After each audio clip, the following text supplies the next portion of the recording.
So pizza base కోసం first ఇలా డోని కలిపి పెట్టుకోవాలన్నమాట. నేను ఈ డో రెసిపీ కూడా చెప్పాలంటే కింద కమెంట్ సెక్షన్లో నాకు కమెంట్ చేసి చెప్పండి. డెఫినెట్గా ఆ వీడియో కూడా చేస్తాను.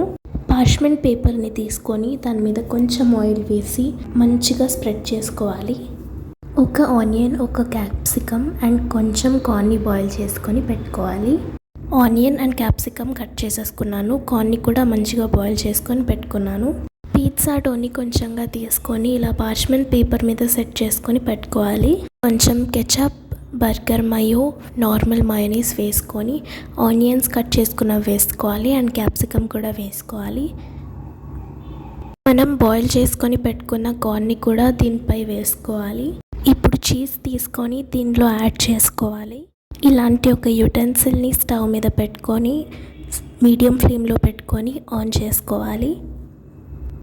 పిజ్జాని ఇలా దీంట్లో పెట్టుకొని ఒక 10 minutes కుక్ చేసుకోవాలి. ఆఫ్టర్ 10 minutes చూడండి, మన పిజ్జా రెడీ అయిపోయింది.